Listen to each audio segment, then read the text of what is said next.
I like the way that KU matches up with Carolina, especially in the backcourt. When you go back and watch what happened in that game a year ago, Carolina's backcourt just got to the free throw line. It felt like 80 billion times against KU. And I feel like when you look at it this year, where you've got Peterson next to Council, and then you have Elmarco Jackson coming off the bench, I feel like KU is more athletically equipped to deal with those kinds of backcourts, and also KU's backcourt should enjoy a size advantage in this one as well.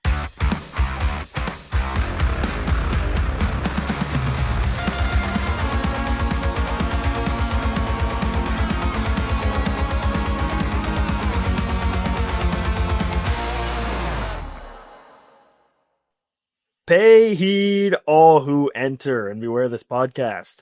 That's right. This is the Paid Podcast on the Kansas City Sports Network. I'm Nick Springer. And of course, I'm here with Kevin Flaherty.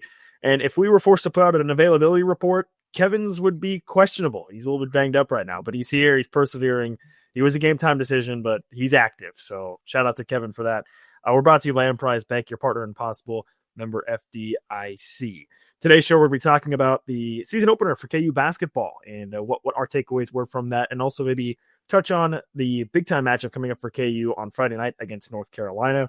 We'll be talking KU football later this week as KU travels to Arizona to play the Wildcats of Arizona. So a busy week and a busy weekend for KU, and of course, you want to stay tuned right here to stay up to date. And we will also be live on Saturday afternoon, I guess Saturday evening or late afternoon, following the conclusion of the KU Arizona football game. You can expect us to be live, breaking that down as well on Saturday. Long story short, I'm saying all this because the best way to stay up to date and to stay in touch is to subscribe, whether that's on our YouTube channel at Kansas Jayhawks KCSN or on the audio platforms, Apple, Spotify, wherever you get your podcasts. If you're on YouTube, you should be doing three things. You should be liking the video, subscribing to the channel, and sharing a comment. If you're on audio, you can go ahead and leave us a 5-star rating review as well. I'd also like to issue an apology. The booth Wi-Fi did us dirty on Saturday, Kevin, and it's a bit rough if you were there for our live show. That we had some slight internet problems at the booth for that one. So thanks to those that persevered through that. But hopefully we won't have that issue going forward. We only have one home game left at the booth. Obviously, it'll be that Black Friday game against Utah. So anyways, as I said on today's show, we're going to be talking about some KU basketball. So let's get right into it. Kansas opened the season last night on Monday night as we record on Tuesday afternoon against the Fighting Doug Gottliebs of Green Bay. And Kevin, I saw some people going around. I don't believe this chant ever happened. The shorts on backwards. I saw some people were trying to stir up some of that about Doug Gottlieb having his shorts on backwards during a game when he was playing at Oklahoma State, funnily enough. Now, of course, he's part-time coach, part-time media personality, and unfortunately, full-time loser, it would seem, because last year his team won 4 games, and to start this season off, big loss against Kansas. KU wins 94-51. Kansas was able to get a lot of different rotational players in there and have some different lineup looks. Overall, first and foremost, obviously, I think everyone wants to focus on Darryn Peterson, who looked, again, fantastic. 21 points, 7-11 from the floor, 3 of 7 from 3. He on basically like one of the first opening possessions, he stepped into a very, very deep 3, and it was like, okay, that's a tone setter for what he's going to be doing going forward. He had a strong game. He also got to the free throw line a little bit, grabbed 4 rebounds with 3 assists in 22 minutes. Now, I want to kind of ask you 2 questions here. Number 1, I mean, what did you see from Darryn Peterson that you liked? But number 2, I want to bring up this conversation about some of the issues he's been dealing with injury-wise, and specifically in terms of cramping, and if there's any concern that could become a long-term thing that plagues this season for him. But what was your takeaways from what you saw from Darryn Peterson against Green Bay? Yeah, I think he showed the whole package, right? And I thought it was interesting that Doug Gottlieb tweeted out after the game that he was the closest thing he'd ever seen to Kobe Bryant. And you can see with the way he moves, with a lot of the things that he does, that he can check a lot of those similar boxes. You mentioned the NBA 3. I thought KU did a nice job of targeting him out of bounds plays to get him some open jumpers. And then, Nick, the thing that makes Darryn Peterson so good, and we had Ben Pfeiffer on our show to kind of talk about how he creates advantages, the way he handles the ball, the way he can cross over, use his his savvy with the ball, change speeds, and then sort of explode and get to the basket was pretty special. And when you add in the night that Fleury had, I think it made Kansas really tough to defend last night when he was on the court. As far as the cramping stuff, I think it's too early to be too concerned with it. Like, if you remember, there were issues with Paulo Banchero a few years ago where he was losing just an abnormal amount of weight, basically, whenever they would go out and either play or practice, and they were able to get a handle on it. It's still so early. Peterson doesn't have a history of this so far as I know, and so I'm not super worried just yet, but I can see how with North Carolina on the horizon, some people might not be super happy with that part of it. But I mean, let's be honest, he was out there for 22 minutes, and he didn't need to be out there for any longer than those 22 minutes either. Yeah, yeah, that was certainly my takeaway as well, which is he did everything he needed to do in the game, right? Like, yeah.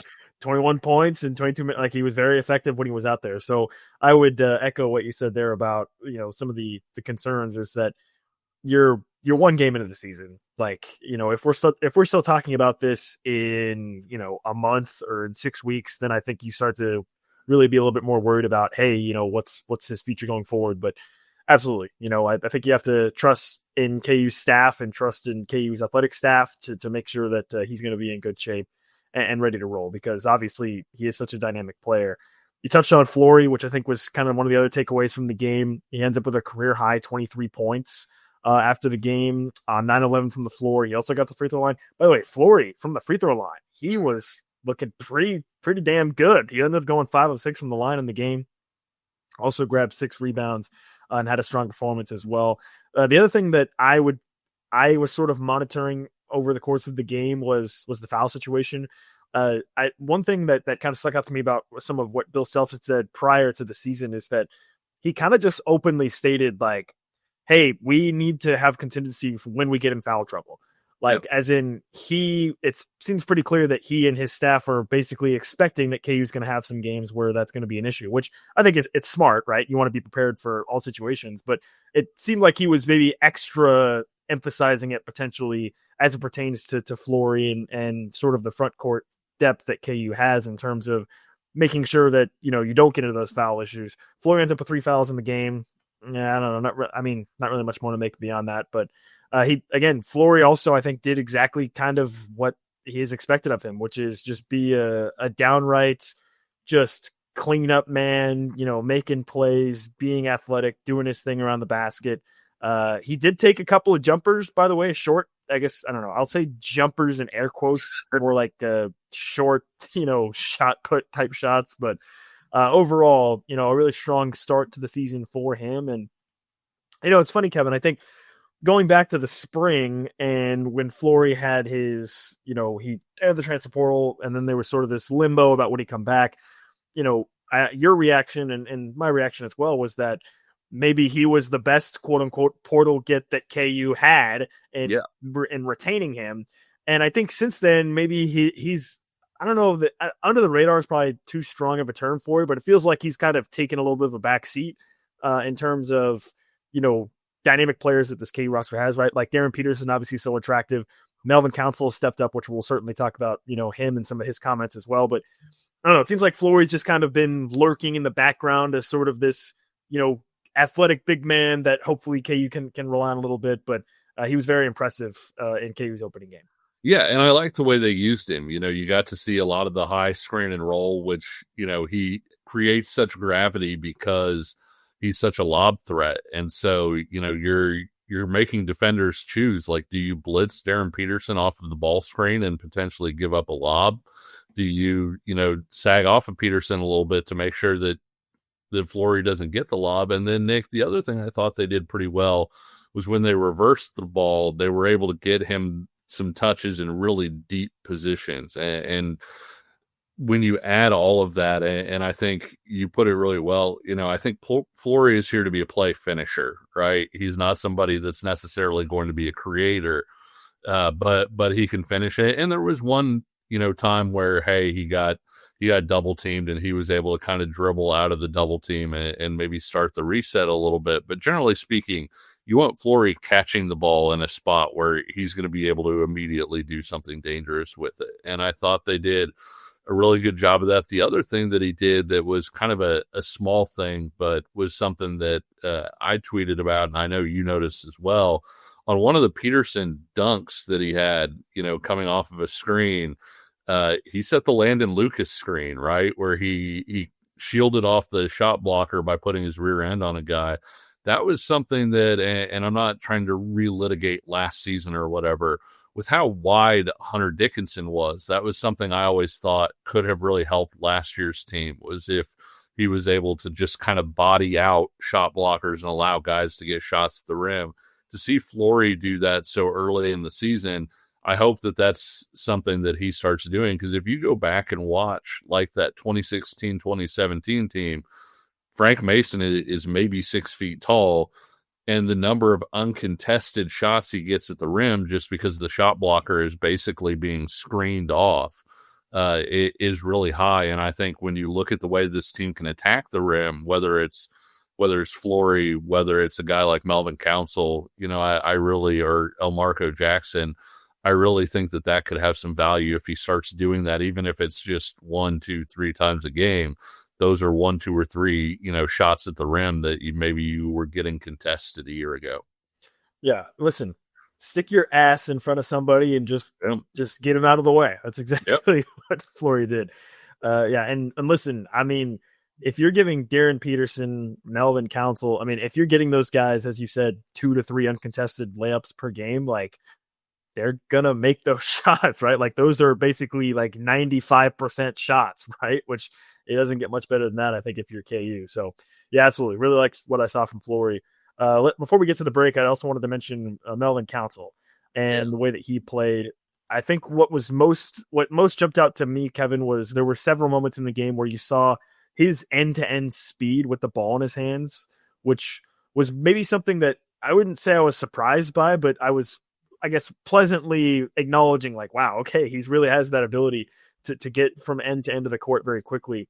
And then also his post-game comments, he made a comment saying that he was the leader of the team. Now, Bill Self kind of scoffed at it. I think it basically was like, oh my God, that was kind of Bill Self's response.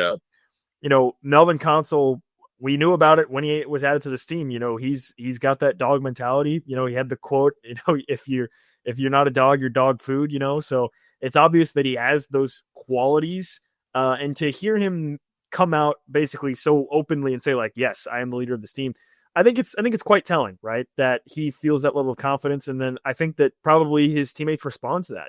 He also talked about when we talked to him at KU Media Day just a couple weeks ago about basically kind of mentoring Darryn Peterson, right? And I think that's a guy that came to Kansas and very quickly understood, like, okay, I'm not going to be the star. I may not even be, the secondary star or whatever else, but I have a real chance to make my mark on this team from an experience standpoint and clearly from a leadership standpoint.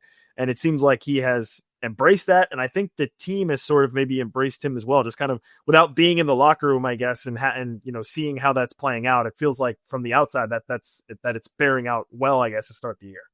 Yeah, it was funny to see the student section bark at him when he got introduced as well. Good job by those guys. But no, you hit the nail right on the head, because this is a team that, as good as Darryn Peterson is, and I think Peterson has some great leadership traits as well, he's still a freshman playing his first college basketball. And so to have somebody there that can assume a certain portion of those leadership burdens, who's played college basketball, who has done the things that Melvin Council has done, is big.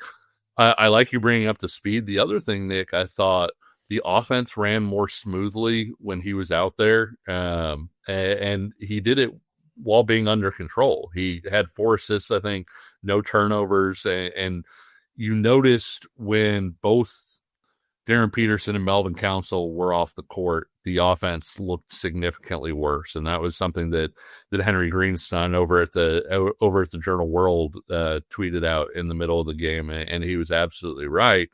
In the second half, when Darryn Peterson was out and you had Melvin Council in, you still had a semblance of that offense, moving fairly fluidly, and so I think all of that is to say, don't underscore how important Melvin Council is for this team. When he's off the court and Darryn Peterson's in, yeah, you're going to get offense, but it looks like you may be able to have some offense when Peterson's off the court and he's on the court as well.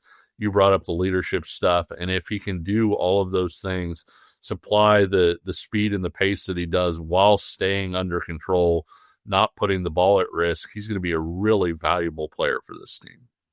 Let's get into some other news and notes from this game, and then later in the show, we'll talk a little bit of KU and North Carolina coming up on Friday night as well. But we'll take our first break of the show, and that gives us a chance to remind you that you could be on the field at the 50-yard line inside GEHA Field for the official coin toss at a Chiefs home game this season.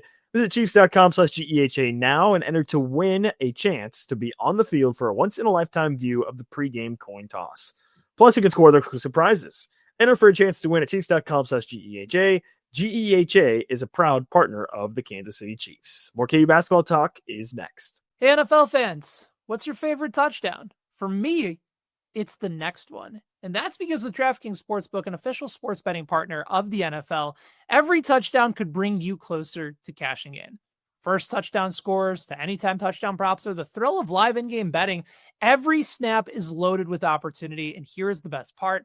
New customers bet just $5, and if your bet wins, you'll get $300 in bonus bets instantly. So your team hitting pay dirt pays out to you. You download the DraftKings Sportsbook app, use code KCSN. That's code KCSN for new customers to turn $5 into $300 in bonus bets if your bet wins. In partnership with DraftKings, the crown is yours. If you have a gambling problem, call 1-800-GAMBLER. In New York, call 877-8-HOPE-NY or text HOPE-NY to 467-369. In Connecticut, help is available for problem gambling. Call 888-789-7777 or visit ccpg.org.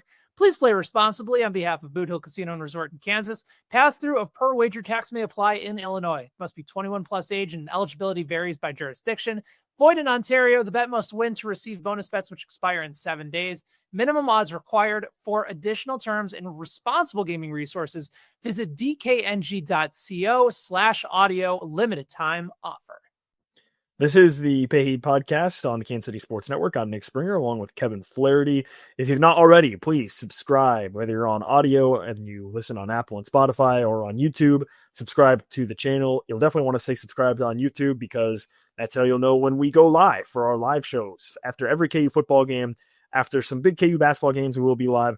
Friday night after KU North Carolina, we will not be live because Kevin is doing high school, and also I do some high school football coverage as well in the Kansas City area. So we'll be live after the KU North Carolina game. But going forward, we expect that for big games, you can expect us to be live after KU. We'll be at the same game this week, right, Nate? That's right. Shawnee Mission Northwest and Lawrence Free State are playing on a Friday night. And yeah, I'll be there to broadcast it, and you'll be there on the sidelines as well. So we'll be out there doing some local coverage as well of high school sports. So if you, I guess if you're in the area, I guess you know where we'll be on Friday night. But I'll be sure to be watching that North Carolina game as well. So should be a fun one. And we'll talk a little bit more about KU North Carolina coming up later on in the show. But you'll definitely want to be subscribed, and you'll want to turn that notification bell on so you know when we go live. We're going to preview KU in Arizona later this week. And of course, we'll be live after KU in Arizona on the football side coming up on Saturday night. So once again, subscribe and do all that good stuff. And also be sure to share a comment as well if you want to join in on the conversation. I had some very interesting conversations earlier this week with some of the KU football coordinators and players. You can check that out, find that over on YouTube channel as well. So great content this week coming your way for you on the Kansas City Sports Network here on the Payheed Podcast. Let's continue with some conversations surrounding KU's opening night game against Green Bay. Kansas wins 94-51. Talked about, I think, kind of the big three from the game, which was Darryn Peterson, Floyd Badunga, and Melvin Council. Funnily enough, those are the three players that were in double digits scoring-wise for Kansas, so they kind of jumped off the page. But one other aspect of this game that I was kind of keeping an eye on was Bryson Tiller. He ended up having a pretty strong performance, I would say, overall. And then, of course, I think everyone always wants to talk about three-point shooting. Kansas for the game was 10 of 27, which that's 37%. That's pretty good. That's above average, I think, if you were to sort of extrapolate that out into a season-long average. So shot the ball well. Of course, Darryn Peterson led the way at 3 of 7, but a couple of guys that you expect to be quality shooters are starting the season a little bit cold potentially. Namely, that's Cole Rosario, who was just 1 of 6 from 3. It still seems like Kevin, he's just not quite fully settling in. Maybe the game's too fast for him. It's just taking him a little bit of time to get settled in, but that's the guy that you hope to see the light bulb come on for sooner rather than later. Yeah, it was nice to see him have an impact on the offensive glass and do some things defensively, because I think the shots are going to fall, Nick. Like when you look at the motion and all of those different things that you watch to see, hey, is this guy a shooter? Is he somebody that is going to struggle because he's got a hitch in the delivery or whatever else?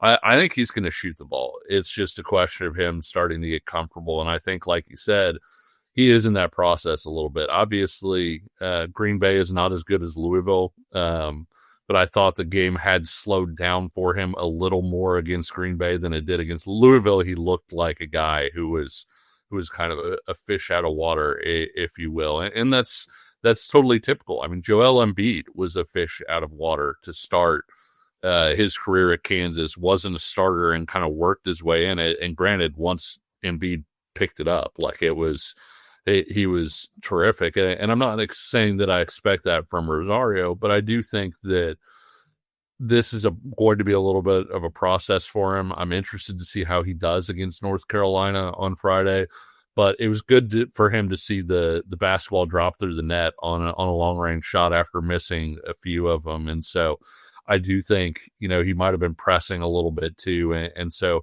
between he and then Jaden Dawson also dropping in a 3, neither of those guys, have been shooting super well just yet. But I think, Nick, when you look at this team and sort of the ceiling and where they could get offensively, that vision includes one, if not both of those guys making some outside shots for this team. Yeah, I absolutely agree. I think certainly if you start to dream about where this team could go, it does involve, as you mentioned, kind of having one or both of those guys be a no doubt, 40% guy basically. And I think what you said about Cole Rosario, I would agree with, right? We've talked about it a couple times, but this was a guy that was unknown, 9 months ago, basically. Yeah. 8 months ago. And so I can't sit here and say that I'm necessarily surprised at, him having to still grow into things a little bit. We're talking literally one game into the season, right? And so I'm not really surprised that it's taking him a little bit. But I think something else that you mentioned that's really important is the beauty, I think, of Cole Rosario is it is so obvious that he is committed to doing the other things. Yeah.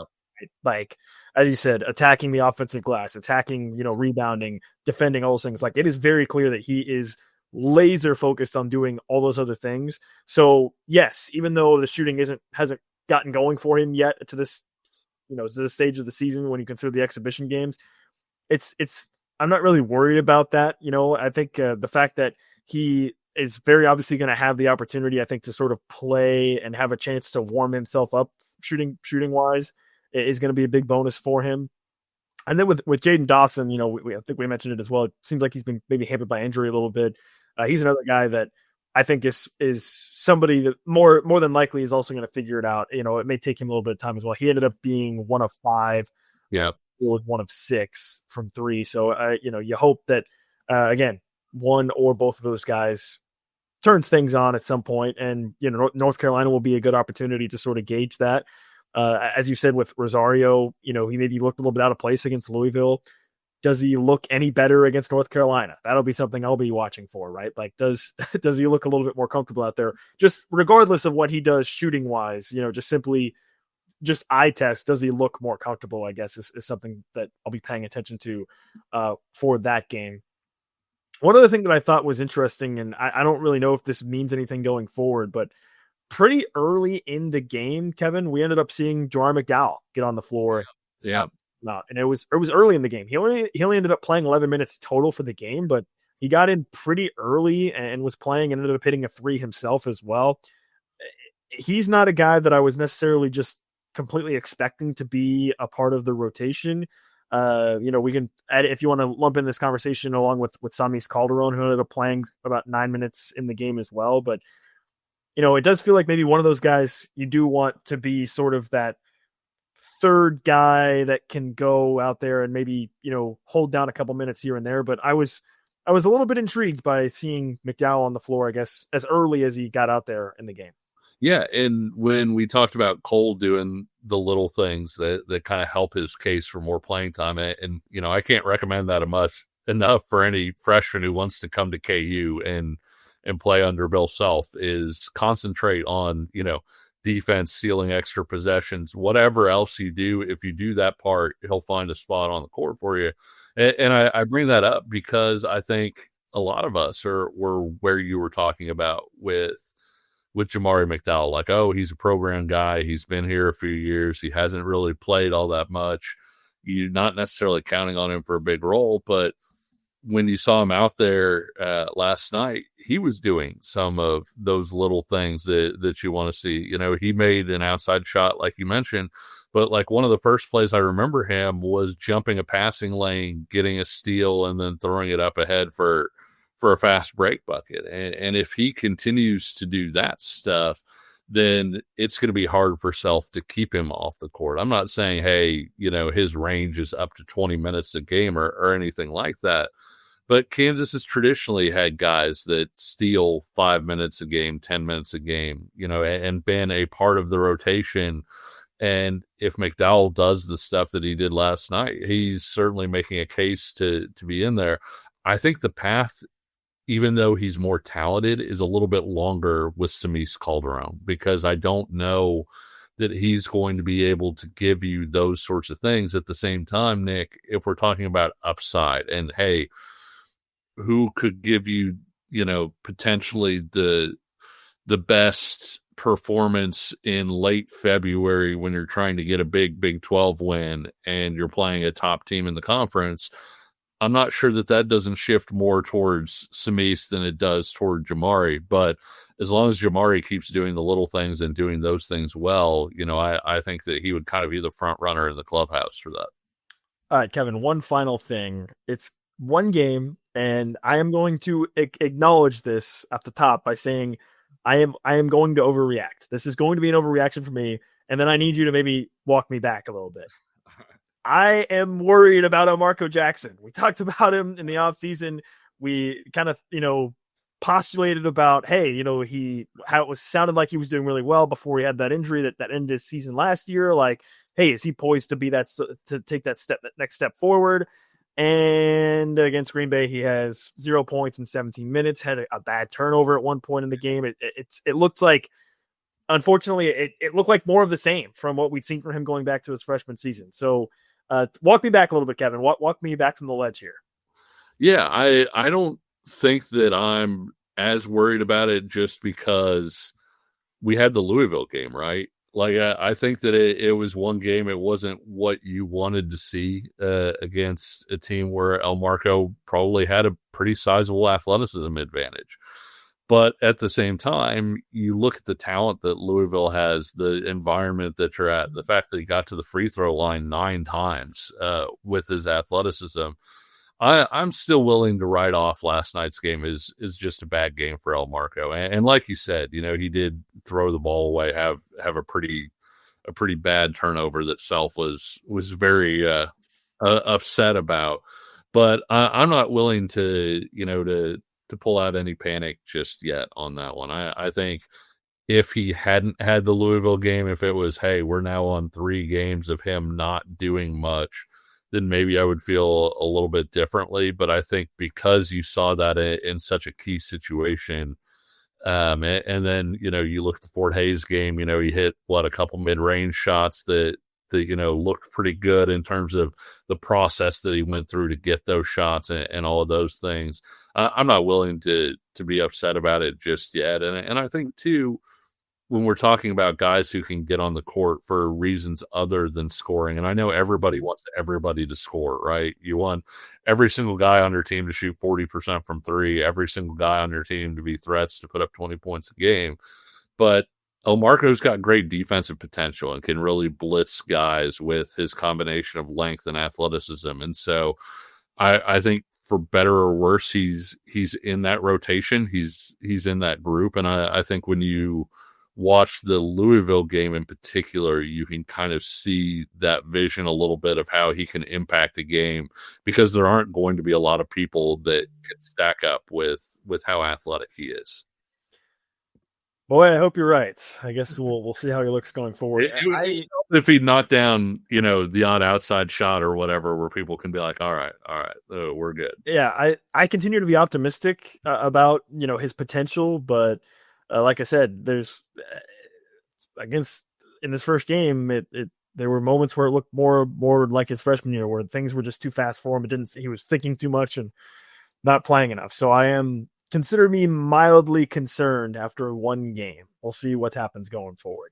But speaking of the second game, it's a big one. It'll be at Chapel Hill against North Carolina. We'll talk a little bit about that and more coming up next. My name is Terrell Jolly. A lot of people call me TJ, founder and CEO of Integrity Capital Management. So Integrity Capital Management originally started out as a property management firm, but we slowly transitioned to what is described as an incremental development firm that's focused on situational housing. I know most people say affordable, but we believe in creating housing for people that are actually in need and built to the end user. I believe everyone needs a home, because when you have home, you have hope. The reality is that when you're building a business, one thing you don't think about is like what a true banking relationship means. And, I had the honor and privilege of meeting Debbie early on in my career when I was just trying to get going. And as a small business, it's really challenging at times because people don't understand the concept or not believe the longevity because you're just getting started. But Debbie was willing to take a chance on me, be patient with me. I almost look at it like a grassroots initiative. She's seen and believe what I'm about.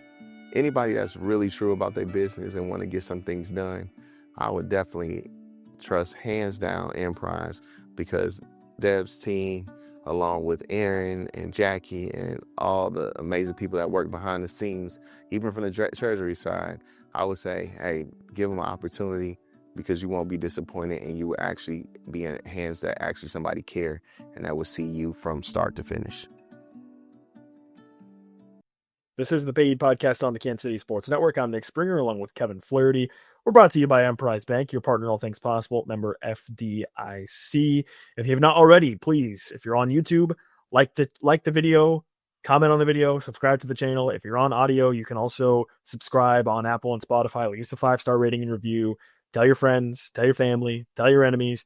Listen, Thanksgiving's coming up. That's a good opportunity to spread the good word about what we're doing here on KCSN. So appreciate those of you that continue to support us as we push into this period of crossover where it's both football and basketball. So busy time, and we'll try to have you covered as best as possible.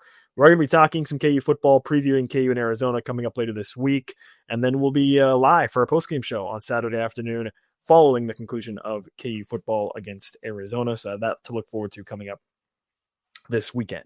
Kansas basketball, though, does have a big game coming up on Friday night against North Carolina. We talked about in the preseason, Kevin, this schedule for KU is pretty tough. There are a lot of tough games, especially early in the year for KU, and this is certainly one of them against North Carolina on the road in Chapel Hill. North Carolina, by the way, also played on Monday night. They played Central Arkansas. They won 94-54. And KU has Darryn Peterson, but North Carolina has a pretty sensational freshman of their own to keep an eye on, and that's Caleb Wilson. He had a strong performance for North Carolina with 22 points in the game. They also have Vasar, who was a guy that we talked about in the transfer portal as somebody KU might be interested in at one point in time previously from Arizona. He had 14 points for them against Central Arkansas. What's going to stand out to you in this game, Kevin, about some of the challenges KU will face on the road at Chapel Hill? Yeah, I think when you look at, sort of the when you look at North Carolina's lineup, they're huge, outside of the guard spots. And KU, I think, has tremendous sort of lineup size when you look at the fact that, hey, your point guard is 6'6", and Darryn Peterson and, Melvin Council is there too. But I think when you look at Carolina, their front line is about as big as KU will face all year. When you look at Vasar being a 7-footer, when you look at Caleb Wilson being a 6'10" guy, I think Jaron Stevenson was their other starter. He was, like a stretch 4 for Alabama, I think, who was like 6'10" or so as well. And so you got your 3, 4, 5 all being 6'10" or taller. It'll be interesting to see what KU does against that amount of length. And it was interesting to see Wilson score that well, Nick, because kind of the book on him coming out as a recruit was he had some offensive potential, but the defensive stuff is actually where, his bread is buttered with the length, the athleticism that he has and everything. He's a switchable guy. He can block shots. He can get steals, all of that stuff. And so to see him come out and get 22 points, obviously you're like, well, maybe he's figuring the offensive part out a little bit. The other thing that I think is interesting, Nick, is Carolina has pretty solid depth. And when you look at the fact that backcourt, Seth Trimble had a really good game against KU a year ago when they played. You look at Kyan Evans, I think the guard they got out of Colorado State, who's a really good shooter. And then you've got multiple top 50-ish recruit guards that are coming off the bench and are guys that can fill it up. And I'm interested to see what kind of role those guys have on Friday. But just the fact that, hey, if somebody gets into foul trouble, you could bring in this scoring guard talent that as your 8th or 9th guy, I think is pretty impressive. I like the way that KU matches up with Carolina, especially in the backcourt. When you go back and watch what happened in that game a year ago, Carolina's backcourt just got to the free throw line. It felt like 80 billion times against KU. And I feel like when you look at it this year, where you've got Peterson next to Council, and then you have Elmarco Jackson coming off the bench, I feel like KU is more athletically equipped to deal with those kinds of backcourts. And also KU's backcourt should enjoy a size advantage in this one as well. Yeah, by the way, Kyan Evans was another guy that I actually kind of had my eye on in the transfer portal a little bit back in the spring. And as you said, he's an excellent shooter. He went 4 of 7 from 3 for North Carolina in that game against Central Arkansas. And then, just to kind of circle back on Caleb Wilson, this season, all the focus, I think, has been on Darryn Peterson and AJ Dabansa and even Boozer at Duke. Caleb Wilson is like right there, I think, at the edge of that conversation as well, as being one of the top 5, top 4 best freshmen in the country. So I don't want to sell him short at all in terms of what he could do and the type of athlete that he is for North Carolina. So that's somebody that KU will have to contend with. But I think, as you outlined, this game, I think, will be a prime example of what's going to separate this KU's team versus the KU team we've seen over the past couple of years in terms of an athleticism standpoint, right? North Carolina definitely has some athletes, but the difference is that this iteration of Kansas also can match up with those athletes, as you mentioned, right? You have a guy like Floyd Badunga. You have Melvin Council. You have, Cole Rosario, who's incredibly athletic. You have Darryn Peterson, obviously. So you're able to match up with just from a simple athletic standpoint. You're in a much better position against a team like this year than if you were to, again, take a look at previous iterations of Kansas that were maybe, better in other areas, but not obviously able to match up as well athletically. That's where I think we will really see that on display is in a game like this. And obviously it'll be a tough environment for Kansas, right? So what do you think about some of the young guys KU has? We just talked about Cole Rosario, Darryn Peterson, obviously going into what should be a real fun environment at Chapel Hill. Yeah, I think it helped them to go to Louisville in a game that ultimately didn't count, but they showed out pretty well in that game. And I think, if nothing else, that showed you that Darryn Peterson is not afraid of the moment. And I think we probably knew that going in. But also you look at the way that Darryn Peterson in the 2 games that he's played has really, you brought up the long 3-pointer, the way that he set the tone, right? In both of those games, I think there's a tendency a lot of times for young players to try and get their teammates involved and kind of grow into the game, right? Hey, I'm going to move the ball around. My teammates are all going to touch it. We're going to get different guys shots, and then I'll step up when I need to step up. Darryn Peterson hasn't done that, Nick. He's been quick out of the gates in both of those games where he's come out and really sort of put his foot down and let everybody know, hey, I'm the best player on the floor early within the first, 5 or 10 minutes of the game. And then other guys are starting to grow into the game a little bit more. And so I think his ability to establish himself early will be a key in this one. If he comes out and has another hot start, and you saw Flory have a hot start this last one too, it could put up Kansas in a similar spot to the Louisville game where, you are out to a lead at half and you're playing the second half from an area where you're ahead. Where I'm interested, Nick, is, hey, Carolina is going to be up for this one. The atmosphere is going to be up for this one. What happens if Carolina comes out, splashes, 5 threes early, takes a lead? That's when I think we'll start to learn something about this team, where we'll start to see, like, okay, what's the fight look like? What do they look like when they're not playing from the front, when they're having to come from behind? Because that's going to happen this year. You're not always going to get off to a better start than the other team. And so I think that's the part that, sitting here right now on Tuesday, where we say, hey, what are you most interested to see? What factor is if Carolina does come out with sort of that typical home team energy in a big game and is able to get up 10, 12 points or whatever, what's the response look like? Is Kansas just real calm, like, okay, they got to come back to us at some point? Or is it something where guys start pressing, guys start taking bad shots, people aren't sure what their roles are? You have a team that's young, but also a team that's very inexperienced in terms of playing with each other. And so that's a scenario that I'm not saying they should intentionally get down 10 points, but I am saying that that's a scenario that I'm interested to see how they would handle it if it does come up on Friday. I know we have a couple days until the game, but I'm going to kind of put you on the spot here. Do you have a early prediction for what you think might happen? Yeah, I like Kansas to win this game. I think when you look at the strength of this Kansas team, I think a big part of it is that Kansas has the best player on the floor, and he knows he's the best player on the floor. And I think Kansas gets a lot of confidence from that. And I think Carolina is a team that, quite frankly, I'm not sure that they're going to be as good right now as they could be later in the year. A lot like KU. Maybe we would see this game differently if it plays out in the second round of the NCAA tournament in March or the Sweet 16. But right now, I do like Kansas's ability to win this one. I know KenPom actually has Kansas losing this game by 2.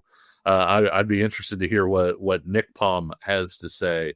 But I'm going to say I do think both teams are going to score well. I'll say Kansas by a triple, say it's something like 81 to 78. How about you?